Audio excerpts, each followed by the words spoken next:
Thanks for tuning in to the ABC Music Talk podcast, the show for anyone interested in the music industry. 2 years ago, I interviewed Aston Mike's founder on the subject of innovation. Aston Mike's, by this point, was an established company, but in this episode, we're going to take a look at what innovation is like at the point of launch. But first, time for me to remind you all to go rotor your videos. Rota is for artists, managers, labels, or anyone in the music industry who needs to create video content for promotion or monetization. Rota makes it fast, easy, and inexpensive to do all of that in one place. Head to www.abcmusic.co and click the Rota logo on the homepage to access a 10% off discount for the service. Welcome to the show, CEO of aslice, Ethan Holben. Hello. Hello. Well, thank you for staying up late, because where are you in the world? I am, you can hear that I'm an American, but I am currently in Melbourne, Australia. So it's evening for me. Thankfully, it's not one of these brutal middle of the night calls. Yeah, well, we just about have enough crossover, don't we, to make it sensible, yeah. As I mentioned in my introduction, you're about to launch this business. When is launch? How fresh is this? Yeah.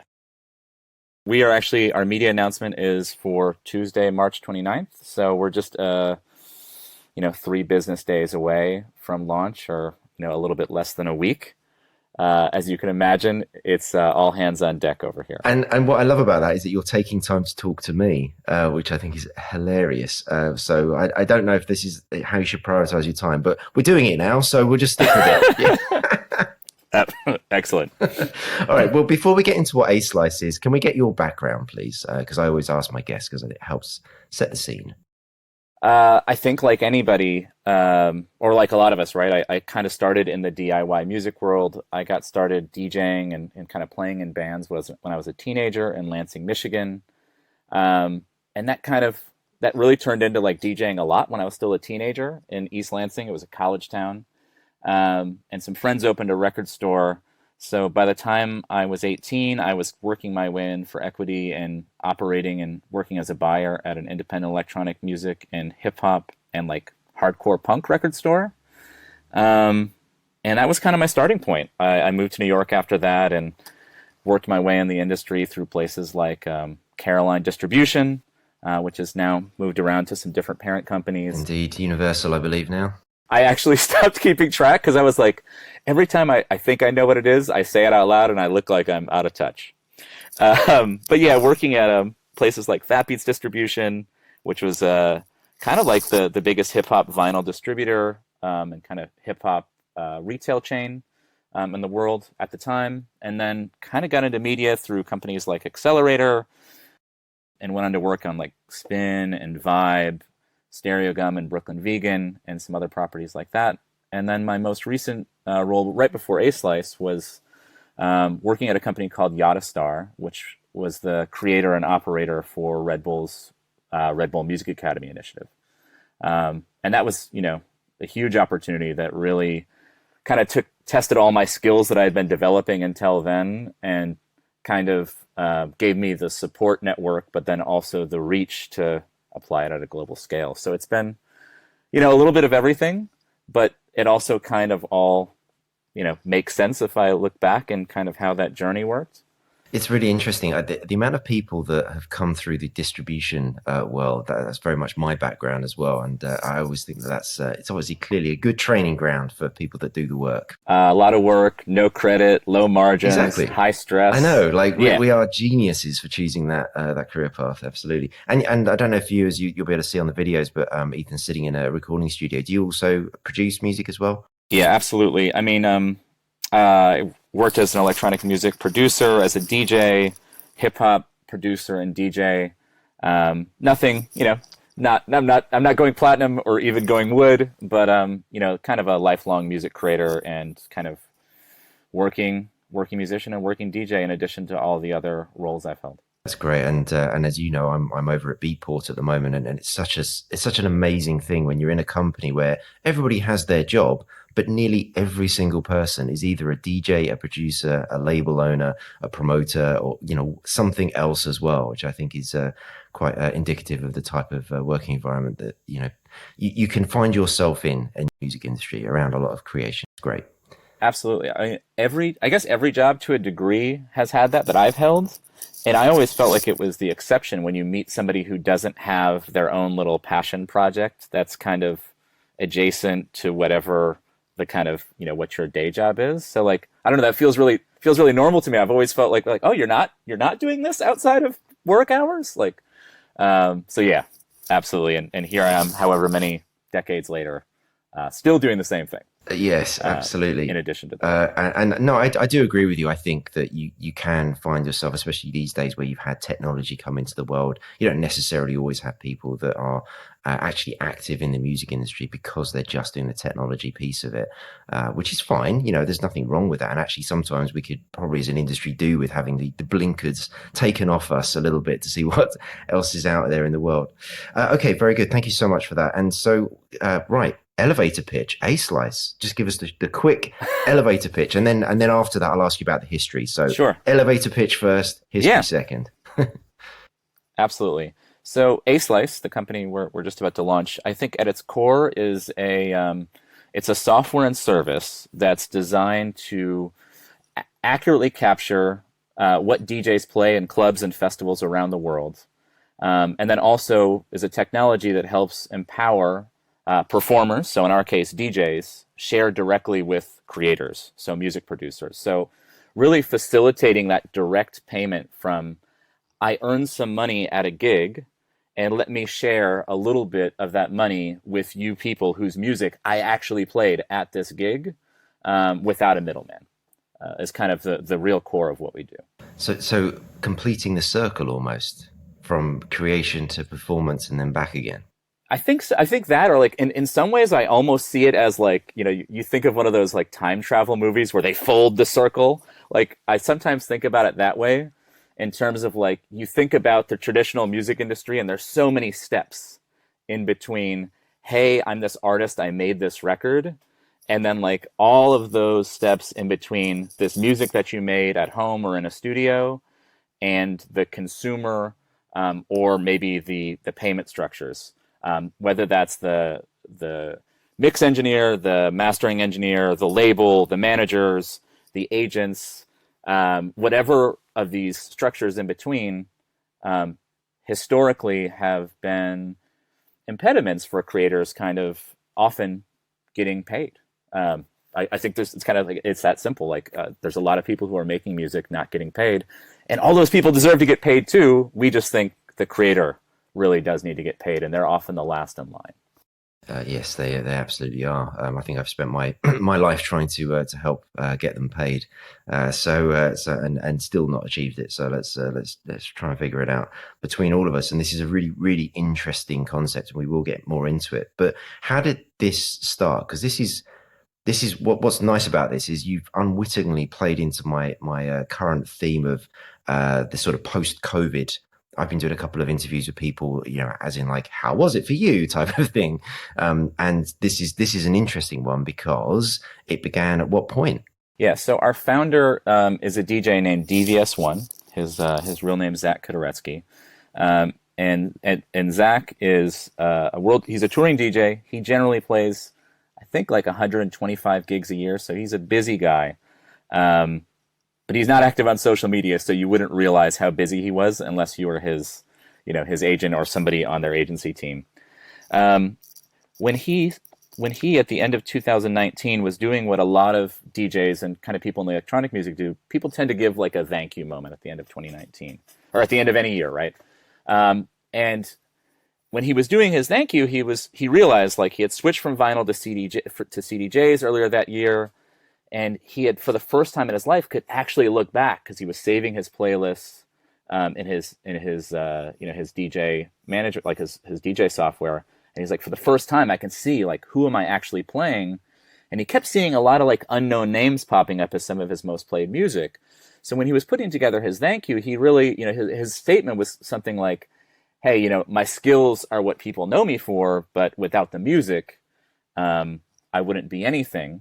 Was kind of was what his message was. And when he got done making his social media post, he went to his assistant and he said, "Hey, I'm seeing like 200 people on here that I'm playing really playing these records a lot. Can you go track them down? I want to just send them a little bit of money and to thank you. They sent me these promos, but like, let's do something nice for them. And his assistant was like, wow, that's amazing. But like, F off, essentially, like tracking down PayPal information for 20 people, much less 200 people. It's almost an impossible task. So Zach kind of forgot about it. But when COVID hit, he had this downtime, after going from 125 gigs to 0, and he came back to that idea. And he thought there was something there. And essentially what he did is he kind of did it in a traditional business sense, which was he formed a focus group. And that was with everybody from, big DJs bigger than him to bedroom DJs, producers, futurists, people in media, publishers. And he started asking questions about this idea. And he did like 4 rounds of focus grouping that kind of, as he was doing it, he realized like, this is actually maybe possible. Like we can maybe make this system for ourselves. And with that, he mortgaged this house, hired a development team, brought me on board. We've since brought a handful of other people on, and of course some contractors.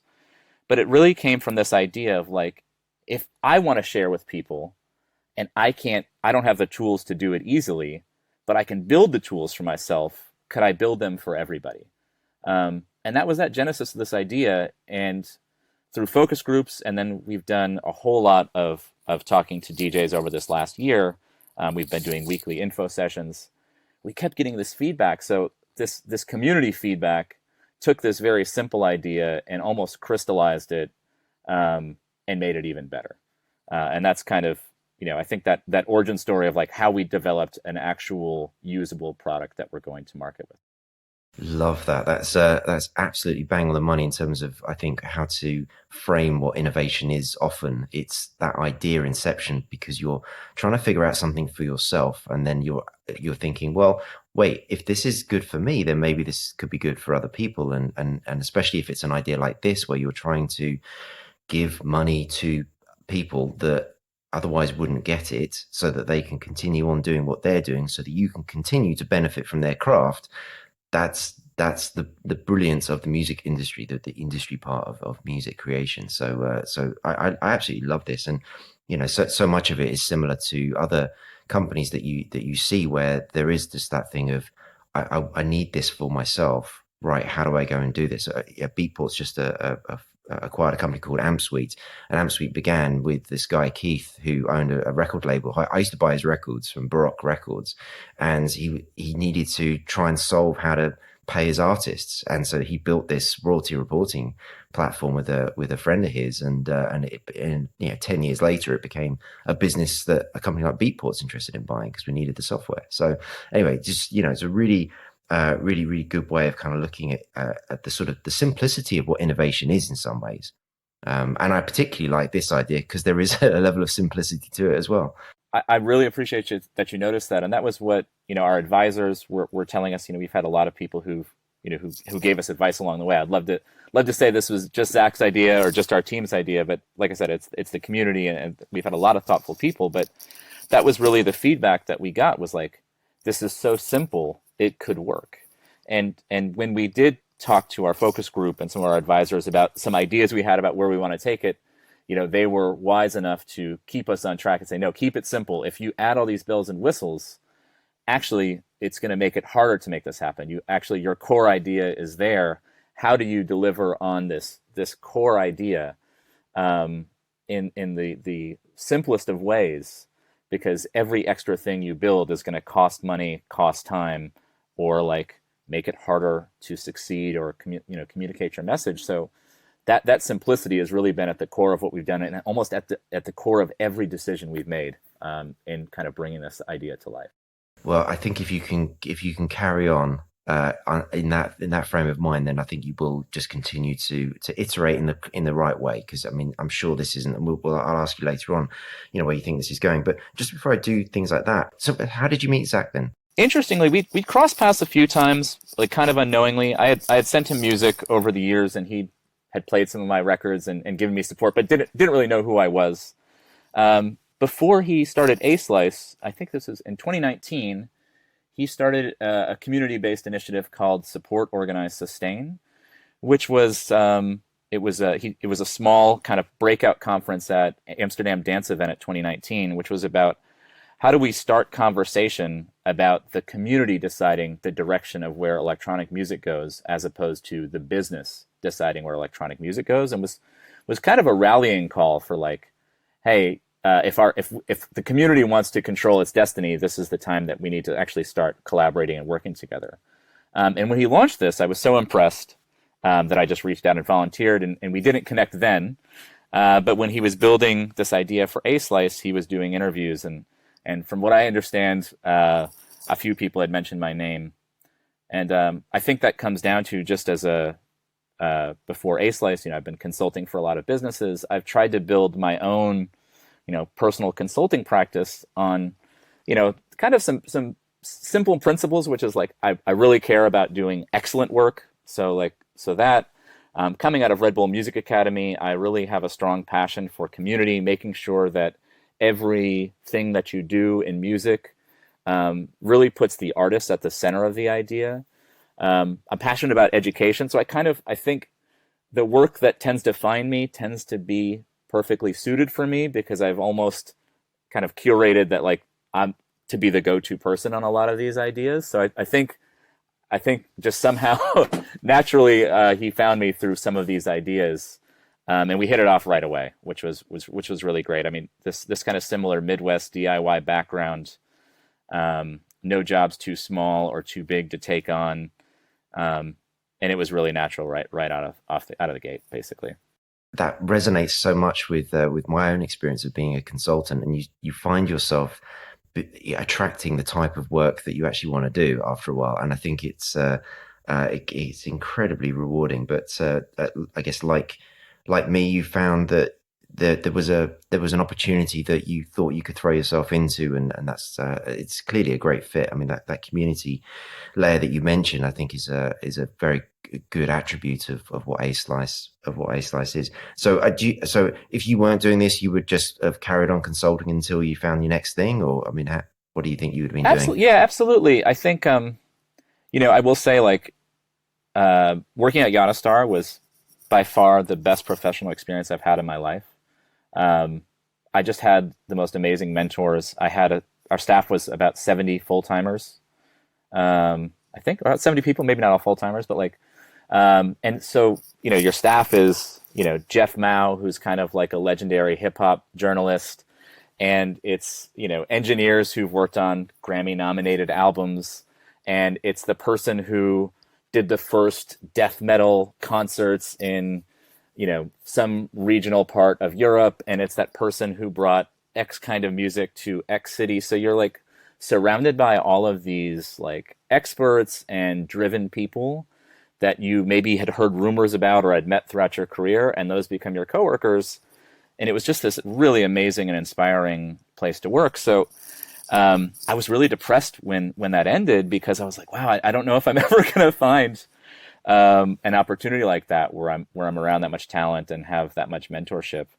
And I kind of felt I had to just go my own way and challenge myself to, how do I bring the principles of what we were doing there and kind of what the owners of the company had instilled in us, and how do I take that and take it with me everywhere I go, and ideally leave some of that behind. And kind of in building aslice, and that's kind of been the thing, is like in creating a new culture and in creating a team, taking those best bits and trying to build a new company on some of those principles has been, I think, like the best thing that could come of that. Like, that's how you honor working at a great company and for great people, is you try to replicate that elsewhere, or share some of that and help create those environments for other people. Yeah, absolutely. And I've said this a few times on this podcast, that in my earlier career, I got to spend some time with some incredible people. And it's actually the reason why I do this podcast, is because they spent their time talking to me about what they were doing and giving me these anecdotal stories. And so much of that information and learning that I got from it, I have translated into the point in time where I started to uh, build teams, build companies, and also I have to say a lot of things as well. I don't know how you felt. Things that I definitely won't do as a as somebody in charge in an organization. You learn quite quickly of the things that just are not good. I think what you don't do is we obviously don't want to go down that rabbit hole, but like what I would say is like I would really just build on that and say I feel so fortunate. I've had mentors at every step of the way, and I found new ones. Even just to kind of give you some. I'm 41 years old, and I've found new mentors in my life, even in these past few years, and I could say without a doubt that I wouldn't be anything without these people you meet along the way, and I don't know if it's luck. I don't know how this has worked for me. I will just call it luck, but there's also probably some other stuff at play there. Like literally whether that's privilege, however you want to define it. But I am grateful for all the mentorship that I've received, and that's been a real passion point for me too. Is how do you give back? I think the unanswered question, and it's a bit of an aside here, is there's other people who haven't had the luck to have the mentorship that I've had, and when you think about so many companies not hiring full-time employees, and we move into this contract world. I worked for a long time in journalism, and as you saw that people started not having staff writers, they started contracting. In that particular example, you have a whole lot of writers who've only had an editor in the sense of this is a person they've turned something into. They've never had an editor who's actually kind of guiding them from being a fledgling writer to here's how you become an expert writer. And I think that's a real shame. And I think that's something that, parts of our industry really do want to be mindful of as we think about, what values will the next generation learn if we're not teaching them. There's some things that are great to not have a history from, like that's innovation can come from there too. But I don't think there's anything wrong with giving people a solid platform to innovate from. Very much agree with all of that. Thank you very much. I couldn't have said it better. So let's go back to aslice now for the idea of innovation. I think it's never just as simple as the end product, the people that go, oh, look, there's the iPod, it's like, innovation, brilliant. But along the way, there would have been, as I'm sure you're finding, so many just little things that come up that you go, how do we solve that? Like, we didn't think of that as a problem, and all those sort of iterative processes that you go through. And I mean, one of the big ones here is obviously you came up with this idea during a period of time when the idea of live music really wasn't a thing. I mean, I think you were in America for most of COVID. Is that right, or were you in Australia? I did a mix of both. Yeah, my wife is Australian, so I came over last year. But yeah, I did the first year of the pandemic, and even before the pandemic, my wife had some health issues and was on bed rest. So I did a 2020 lockdown in my house before COVID even hit. So yes. Right. And I mean, in Australia in particular, they were very militant about the lockdowns, for example. And I mean, in the UK now, the clubs have started to open up. I think they've started to open up in places like Berlin.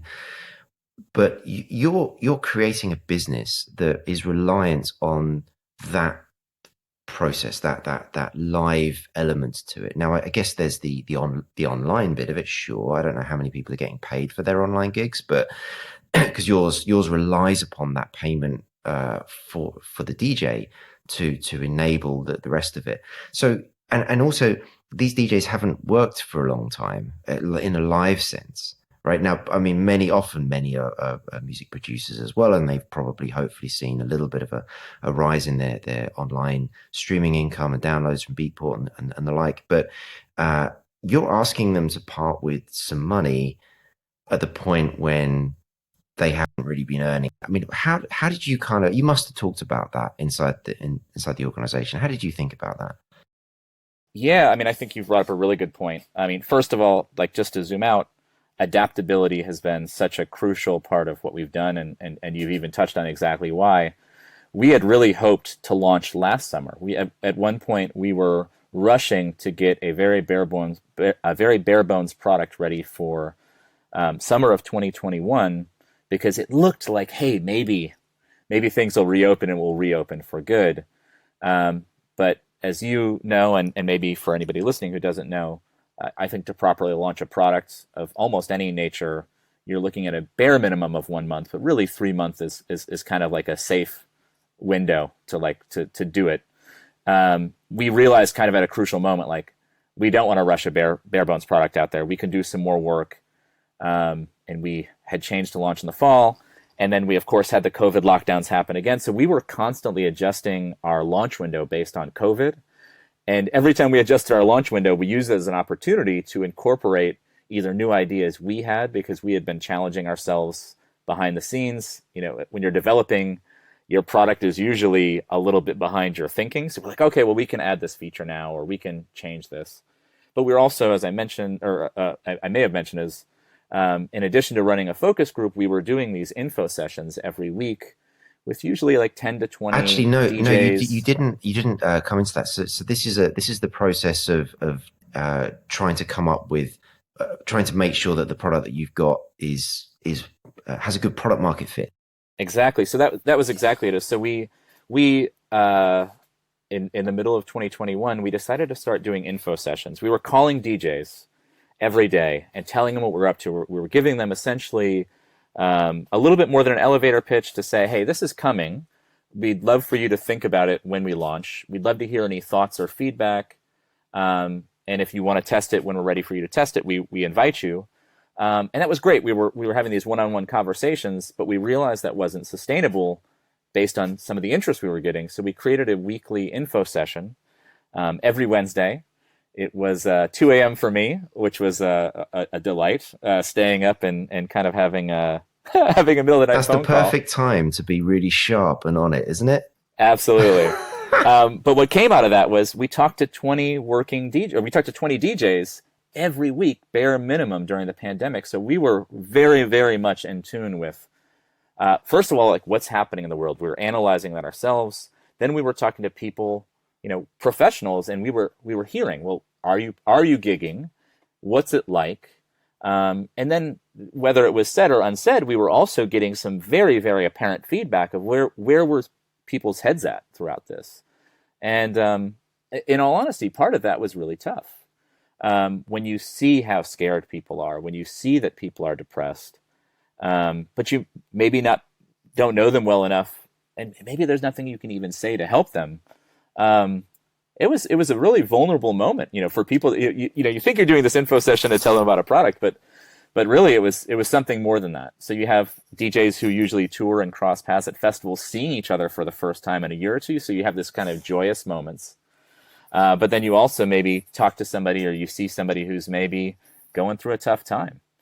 So I felt like it was something that was born from product development and really just making sure that we were talking genuinely to our intended audience, but really became so much more in terms of like a connection point for people in a pretty dark period. That's so interesting. I think a lot of people started the lockdown with the hatred of video conference calls, and then developed a sort of a love-hate relationship with them, in that they gave people, you know, it gives you a better connection than just a phone call or an email or whatever. But yeah, I mean, eventually, it still is in many ways something we've all got to sort of readjust. I think our how we conduct ourselves in our daily lives. But I mean, it's what's lovely about that scenario that you painted there was that again, that community aspect has come back into even the point of iteration in the innovation process of what you put together. So it's great.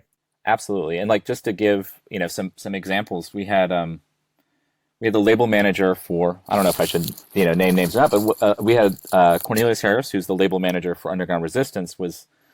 He was talking to us about, well, hey, you know, to receive this money, we want to make sure that we're attributing, we have a band, you know, we have a group, and we want to make sure that we're able to compensate all of these guys for their fractional shares of writing.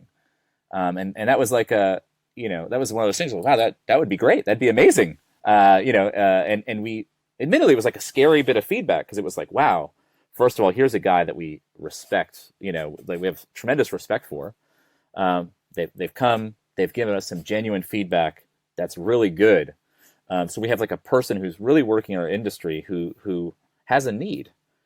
but it's a tough need, to develop this kind of technology where you're able to really get deeper into this requires, for us, because a lot of how we're gathering information, we don't have all of the details. So we had to actually think hard about how we might develop this. But that was actually the last feature we've just built, was how do we pay individual members directly. Okay, so this idea of paying the contributor, I mean, this is a bit of a hot topic at the moment in general in the industry. So, Yep. but what's interesting, so maybe I didn't ask this question before. So DJ gets a record and they play it in the club. They want to then compensate that owner of that recording. Who is the owner at that point? Is it the record company? Or so in our case, we've built. I think that's a great question. So and this maybe is the best way to even summarize how aslice is different from any existing models that are out there, which is, I'm sure you've gone over this on the show before. I haven't looked to see, but I'm sure you've talked to people from performance rights organizations and you've talked about publishers. We've built something that is entirely separate from those systems. It's an additional layer. It's not an either or, it's an and situation. And for us, we really see our connection point is DJ to producer. So in our case, the people that we have decided that we are trying to make sure gets paid their fair share is anyone credited in the producer field. And listen, we're deep in electronic music, so for those of you who don't know, remixing is a big part of our culture, so we credit and pay remixers. And then our third person that we've identified that's really important for us to compensate is anybody who is credited in a song title field. So if it was song name X featuring artist Y, they are eligible for a split as well. We can't go any deeper than that in terms of writers. That is actually what publishers and performance rights organizations are set up to do. We don't have that kind of information. We don't have the kind of revenue that hires the kind of lawyers and have the databases to do that. That is a job that they are uniquely set up to do, and we don't see ourselves even capable of challenging that. Ours is much simpler. Yeah, and so to be clear, you said it at the beginning of that, which is this isn't an or situation. This is an addition to. So all of the existing performance royalties that are due under mandate by the societies and law and all that good stuff, all that's happening. This is on top. This is a redistribution of some of those DJ fees to the people that actually made the music. I mean, exactly. And it's faster, and we think it will be more. We also have tools that can help publishers and PROs as well. So because we're receiving all of this playlist, you read my mind about where this could go. Yeah, exactly. Okay. So we're stamping what club it's played in, the dates, the city, the country. We're tracking if producers are registered with PROs. We're tracking who their publishers are. So we have all of these tools available, and kind of that's our next phase of our business is like, we have this information. How do we've built our own system, this aslice model, this redistribution model, but there's this entire music industry that has existed long before us. How do we engage at that level and bring value as well is kind of, an entire conversation for us to explore. But we knew we wanted to start from the community to the community first, because we need that foundation for anything else to work. And also, we think the community needs this. We think people need this with urgency. And I think the pandemic really taught us that too, is how fragile our music ecosystem is for independent creators or independent musicians. If we've been told for the last 5 years that, hey, touring is how you make your money now, and then you don't tour, what do we do? So we think the time is now. As soon as we started talking about this prior to hitting record and the call that I do with people before, I mean, I just knew that what you've hit upon here is just a completely fresh approach to the same thing that's happening, right? You've not changed the dynamic of a DJ getting a record and playing it in a club. Like that's the bit that's still happening. But what you've done is you've ignored the fact that there's this whole other industry stuff that's going along with, you know, people trying to do audio fingerprinting and you know, whatever else, like trying to work out what's being played in the club and then making sure that the PROs are getting their dues. It's like you're doing that as well. Like that's like that's in addition to the other piece of this, because of course there's your model relies upon participation by the DJ. Otherwise, there isn't a record of what's occurred. So this really is in addition to. But you know, we all know that there is. And I had Ola Zars from Soundtrack Brand on, and he has this, you know, business around making sure that when music's played in public venues, that people actually get paid for, you know, that sort of that business use of that performance of the music through the playing of the recording. There's an awareness in all of those conversations whenever you get into any of it, and there's a bunch of companies all trying to attach themselves to that piece of it because they see it as an underserved part of the industry, because the societies, with all their good intentions, aren't equipped to know what's actually happening in those situations. They've never had either the inclination to, or the ability to, or the funding to invest in those areas to actually then go and address it. And sorry for my long monologue here, but the interesting thing is that the more people I talk to in this space, and I've had a bunch of them on the show, and I talk to them, of course, in my day-to-day, many of them are now adjusting their mindset to saying, well, we are going to solve this for the music industry we just want to play our part. Like, if we can help, we'll help. And I think that's where you're coming from. Is that right? Absolutely. And I think just to touch on what you've said, like, so to bring it back to the simplicity that we've talked about, from our perspective, we have to operate this way. We have to be complementary, because if you look at it glass half empty, we're a team of reasonably bright people, definitely passionate about this mission. To think that we could change this global music industry that has been set up this way for over 100 years, we'd be foolish to think that we could actually make that change tomorrow. Like, that it hasn't. Even you look at lawsuits with Eminem and Jay-Z and some of the stuff we've seen over the last few years, they might be able to address their own issues, but actually systematic change is slow. And our advisors were very wise to tell us exactly how slow that could be. So we knew that from that negative perspective, we knew we had to think about community first, but then even positively, when we think about who we are and our approach to this, listen, this is not big tech. You know, we didn't start this to get acquired. That wasn't our mission. We started this to build something for the community that could work. And when you come from that perspective, everybody becomes a potential partner, and there's no potential competitor. So for me, it's been, that's just how I exist as a person. Like, my kind of philosophy has always been like, you can do good while doing good business. So that we can make that work for us here has been great, because now it's not about you're doing fingerprinting that's different from us. It's more of like, hey, you're doing fingerprinting. Is there some way that these things can work together? Because as you mentioned, there's a lot of people who are trying to create change. But what it's going to take is it's going to take some level of standardization. And we haven't figured out what that is and where that is yet. But we feel, coming from the community, there's a certain level that we bring something different to the table, because we're representing the people who are actually working, and also the people who maybe need to be served by these kinds of technologies directly. I have a question about how you're going to keep these DJs engaged with your platform. You know, it's like that thing where when the pandemic first hit, there was and Beatport's done this, live streams that were charity based, right? And initially people were like, great, yeah, let's help those less fortunate than us. And then after a while, your entire feeds on your socials are somebody else is going live and there's a charity thing, you know, and it just became untenable from that point of view. And I'm not saying that what you're doing is charity per se, but there's an element to that, right? There's a choice, right? Whether or not you want to give this money to others. You don't have to. So how are you going to keep them engaged long term? I think you sort of answered it a little bit there, but I just wanted to ask that question. No, I mean, this is in many ways what I see as the most important question that we're asking ourselves. So I think this is the best question you can ask in many ways. Like, and the answer is both simple and it's elusive at the same time.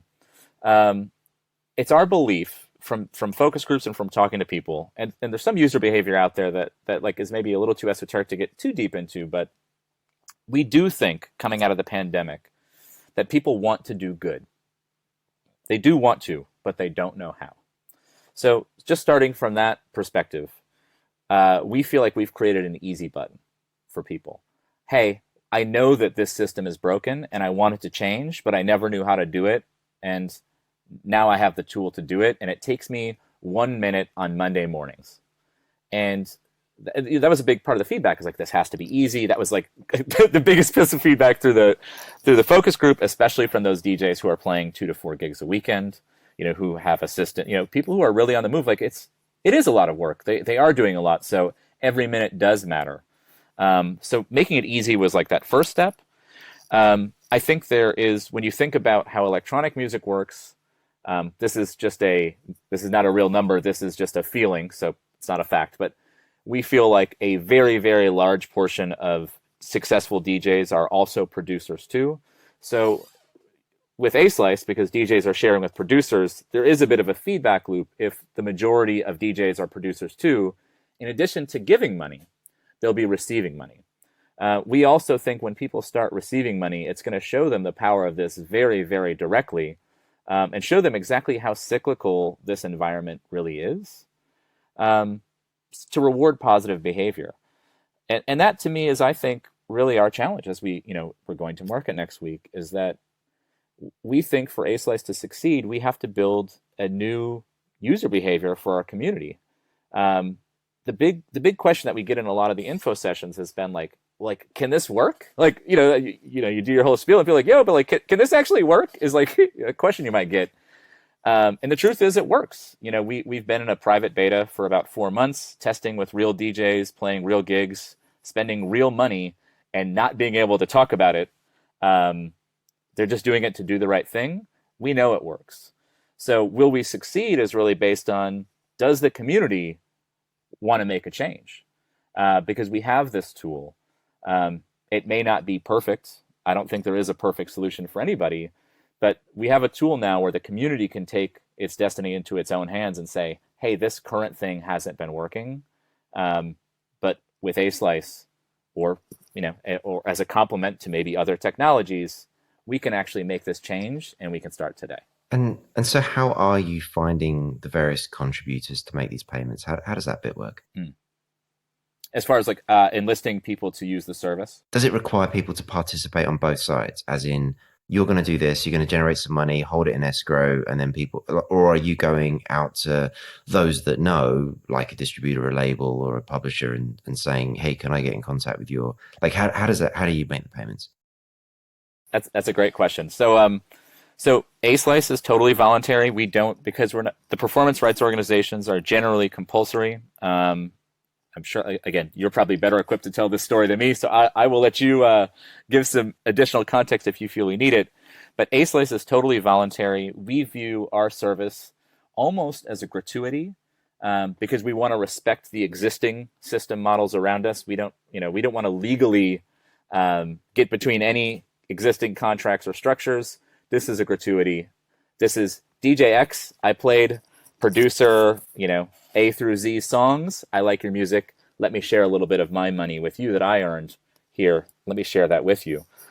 So it's entirely voluntary.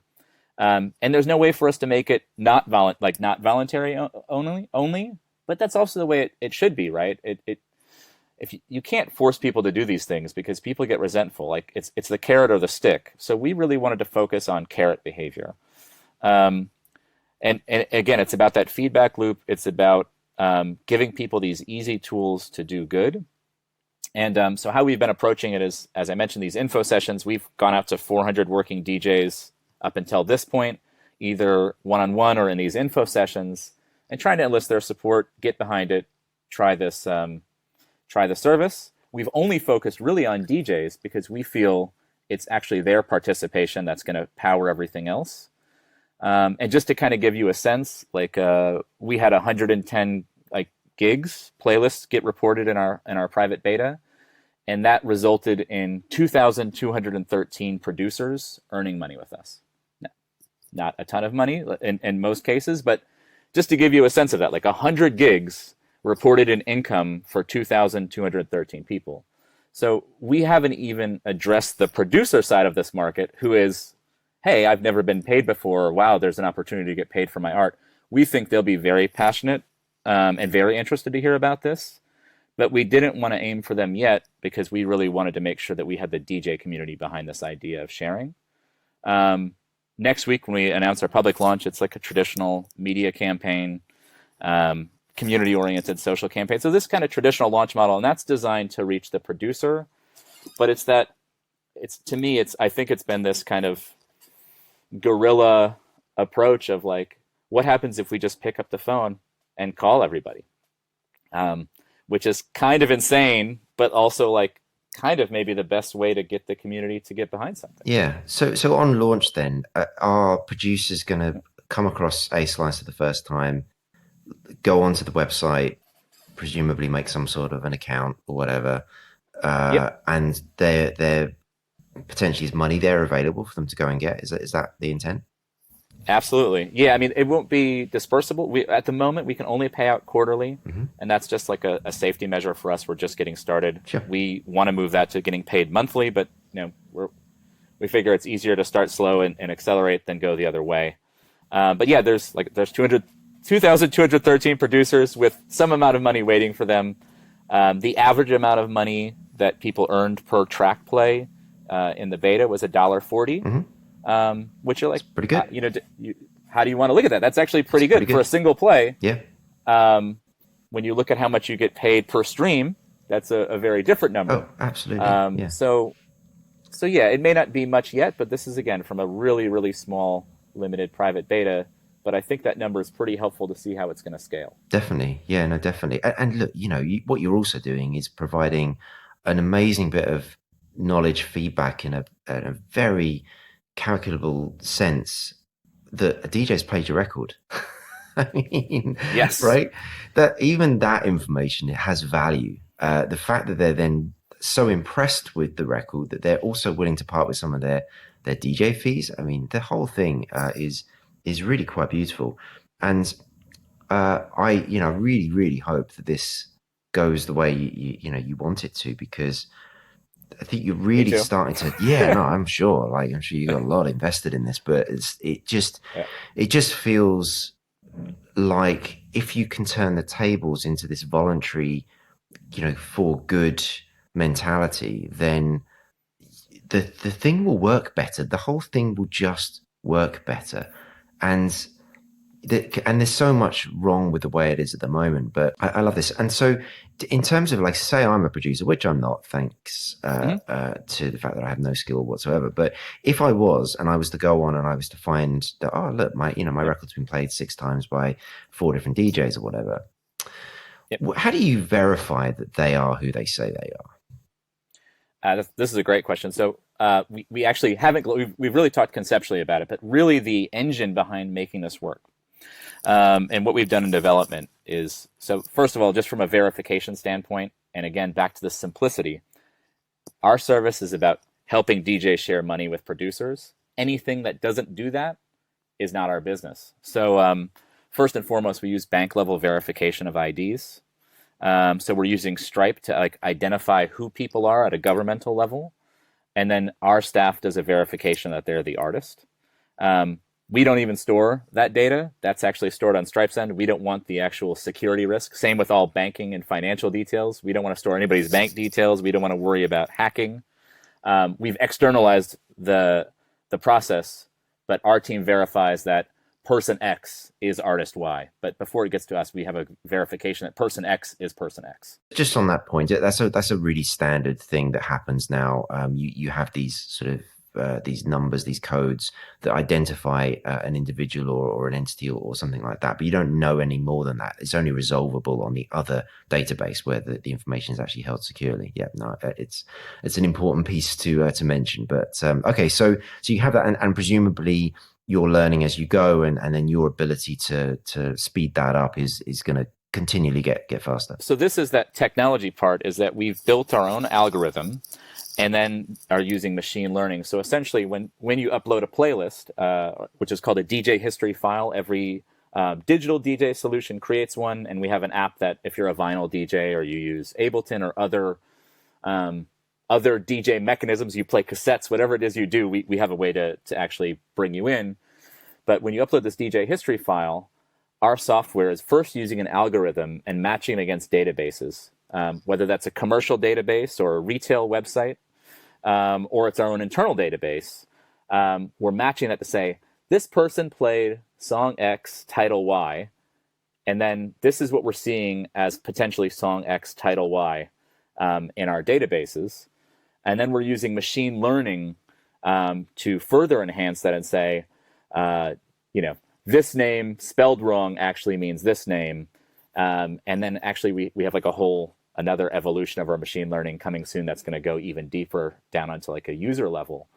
But before it even reaches a human set of eyes, we've already had an algorithm and machine learning that's matching against things to verify that when person plays song X, we're paying the creator of song X. And by automating this, that's actually how we can make this whole thing work. Right now, we're at 82% accuracy. Sorry, how much? We're at 82% accuracy with the machine learning without a human intervening at all. And just to kind of give some context, that's pretty good in terms of the industry standard.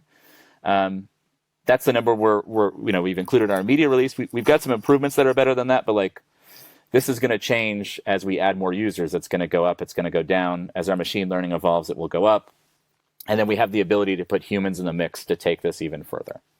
So are you using the likes of Jackster and Spotify APIs and things like that? Is that part of your data reach? No? No, not at all. In fact, we're using mostly commercial databases, so retailers like Beatport, but also services like Discogs. We also have a thing called an aslice ID. So if you're a producer, you can actually embed a code in your track's metadata, so you can get paid on an unreleased track. You can imagine there's a next evolution in how we might deal with promo services, and we're kind of having some partnership discussions in that angle of like, how can we help people get paid before their song has even been released? If we accept that a lot of DJs play promos, well, shouldn't we help those promos get these artists paid as well? Fantastic. Listen, offline, you and I should definitely talk because I'm working in a similar area with my Beatport hat on. Sure. Yeah, absolutely. Excellent. Very good. Okay. So last question, I think, how far can you take this, do you think? Sure. I mean, at the moment, this is dance electronic music. How far can you take? Yep. How far can you take this?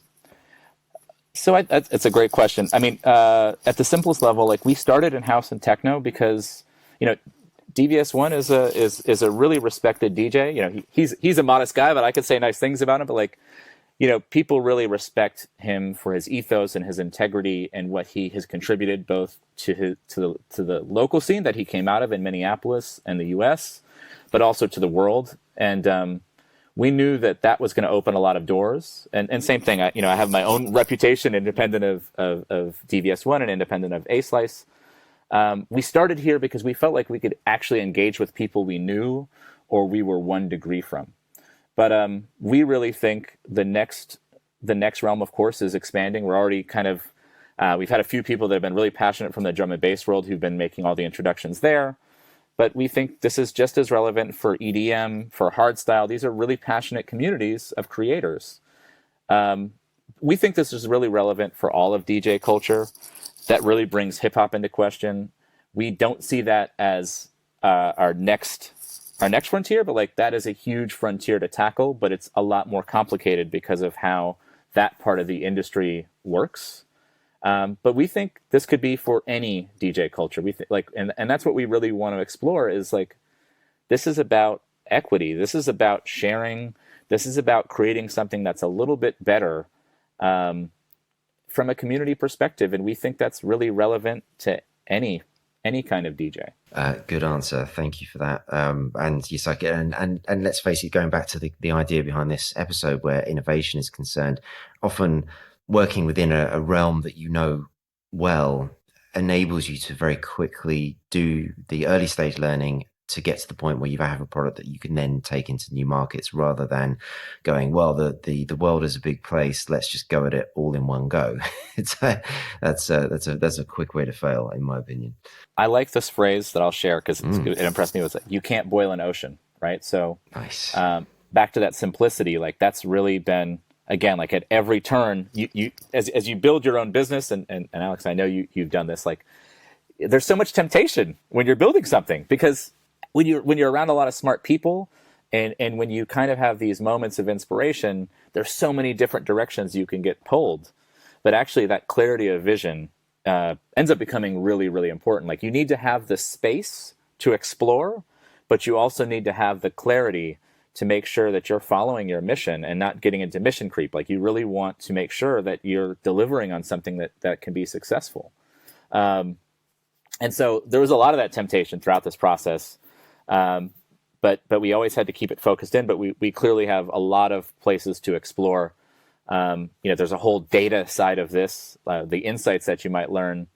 We'll open this up to the public after we kind of launch our core service for DJs and producers, but that's that next phase, is like opening this up to just passionate music fans who want to find out what DJs are playing their favorite song in their city, or maybe they're like the ultimate train spotter and they want to see every set from their favorite DJ. There's so much to explore, even that, and that's just the tip of the iceberg in terms of what we think this has the potential to do. Yeah, I mean, that curation layer is pretty obvious in amongst what you're doing, and I think it's going to really broaden the opportunity to discover within this particular genre, because you are very much dealing with the people that influence that change, as the sort of cyclical process of music discovery is. Very good. Excellent. Well, Ethan, thank you so much. This has been fascinating. Oh, man, thank you. Really fascinating. Good luck for next week. I mean, I don't think you need it, because everything you've told me, thank you. Like, you're well set up to make this work. So I there's the adoption piece, which I'm sure, about to discover whether or not you've got it right. But I think from everything you said, I think you have. So I'm going to be watching from the sidelines, but also I absolutely will be talking to you more about this with my Beatport hat on. Good. Well, thank you again. Yep, thank you. So to my listeners, thank you for listening. As ever, I welcome all feedback, comments, and suggestions for future shows. My Twitter and Instagram handle is @AlexBranson, or head to the website where you'll find a contacts page. Also, shout out to the incredible audio assassins who provide the music branding for the show. And if you like the show, please leave a 5-star review on Apple Podcasts or wherever you get your podcasts.